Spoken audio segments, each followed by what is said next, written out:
Some breaking news for you just now. Hillary Clinton just announcing that she is against the Trans-Pacific Partnership deal, an agreement obviously strongly backed by President Obama, but Clinton saying that she can no longer favor the deal because it doesn't, quote, meet her high bar. And another alert for you just now, a federal judge has denied a State Department request to ask Hillary Clinton to look over and hand over more than 31,000 emails that were deleted from her personal server. This, as a new poll shows, that voters think she is the least honest and trustworthy of all. Joining me now, Fox News contributors Judith Miller and Tammy Bruce, along with Peter Morici, University of Maryland economist. All right, Judith, I'm going to start with you. Your girl Hillary making news left and right. Is it a sign of desperation or what? No, I think this is good news for Hillary. This decision by Judge... The flip-flop on TPP? Actually, that's a very political move. She had to do it. Now she was against it before she was for it. In fact, she was for it 45 times, according to CNN, while she was Secretary of State. Now she's against it. Sheer political move and the right one. And this judge's decision in Washington, Judge Reggie Walton, really good decision for her. It basically says these records are personal property. So those 31,000 emails now off base, probably won't come up again, but they will be political fodder. Tammy, I mean, the flip-flop on TPP, though, I mean, this is a direct shot at President Obama, who a lot of people think him and Valerie Jarrett have been pulling the strings anyway, giving her a pretty tough time. Yeah, look, but even her statement about being against it was very much like what the meaning of is. It was very weak. It was very cautious. She said, as of now, which means it could change tomorrow. And Judy's right, is that politically it was the right thing to do because she's worried about... Why do you guys say it's right politically? It's such a major flip-flop. She is worried about Sanders and Biden, and so she's playing to the base. She still has to get the nomination, but... what's going to happen is it's going to add into her the distrust numbers, that this is, can you trust the woman who says one thing 2 days ago and then another thing the next day? So she's got two ends that she's trying to play, and so she's got some trouble, I think. I know. I don't know if her trust numbers can go down any further than they have. Her unfavorables in all the swing states are in the 50s, mid-50s, and climbing. Peter Morici, I want to go to you. This Trans-Pacific Partnership deal, another major initiative for President Obama. It's something that he really wanted, that he really pushed for. Hillary Clinton along all the way. Now she flip-flops. I mean, you as an economist, does the deal make any sense to begin with?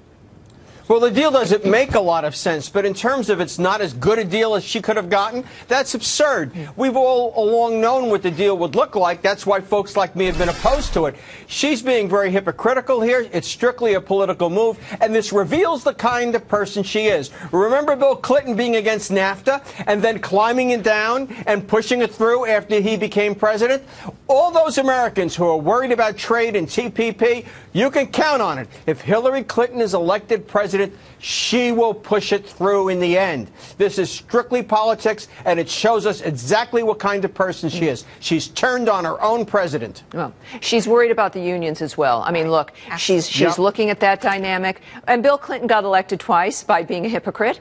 This is what they do. The American people, though, with the lineup these days, are saying they want something better than this. Well, Hillary Clinton just got one endorsement from a large union, but I know the Teamsters already said, hey, listen, we want to kick the tires with everyone, including and starting with Donald Trump. But Judith, this idea that everyone could see how transparent the move is, listen, maybe it works, maybe it still works in political circles, but in this era, this particular moment in time where the anti-establishment candidate is running strong, in part because of these kind of shenanigans, it could backfire. It could, but she's much more worried about not being nominated. What is her high bar, by the way, Judith, that she's talking about? What is that high bar that it doesn't she's done this repeatedly. This is not the first time she's done it. Look at the Keystone Pipeline, which she was for until she decided. I've lost track, by the way. Is she on that or not? So now she's actually against it now. She's actually against it. Okay, so she's against all of this stuff then, all of the above. It tells you she's not sure about the nomination, doesn't it? Absolutely. It tells you she's worried, and she ought to be.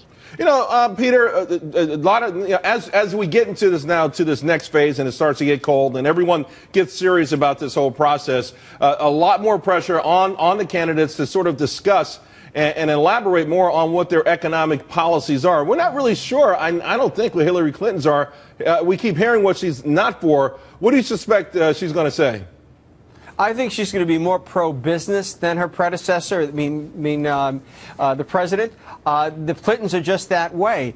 I think she's going to be more focused, as her husband was, on rejuvenating the U.S. economy, not accepting 2.2% growth and that sort of thing. And that would be a good thing for the country, I have to say.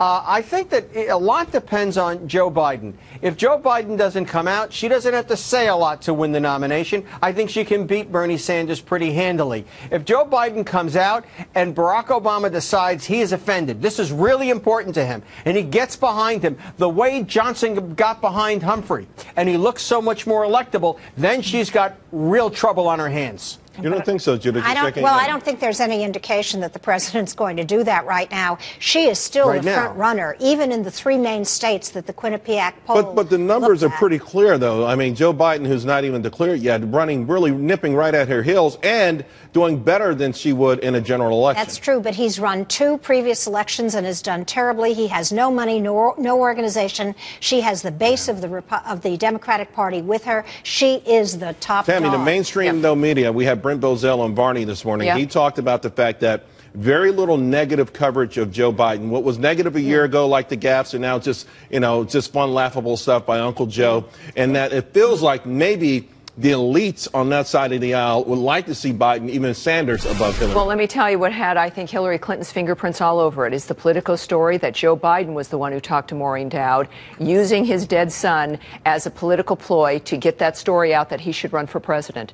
That is the kind of thing that Hillary would want people to know, that begins to chip down at this attitude and sympathy for Joe Biden.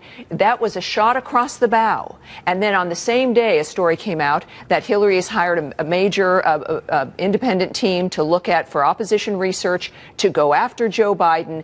These are messages to Biden that this is just the beginning, and I think they will not stop. She'll destroy him. Well, and also, isn't there something about Biden, his opposition against going after Osama bin Laden, too? That was part of it. That's part of what they're finding, is that he was against that raid. There's a lot of things the Americans have forgotten, but they'll be reminded by Hillary. And I think that this is something that she does not want him to be running, because she doesn't want to have to work too hard for the nomination. But do these things really matter to the American voter? You know this, Tammy, and Charles, you know this, because you're experts. You follow politics. Do the American people really follow this? I think something's resonating, though, or she would not be, A, as desperate as we all admit that she is, and B, would not be slipping as dramatically as she is in the polls.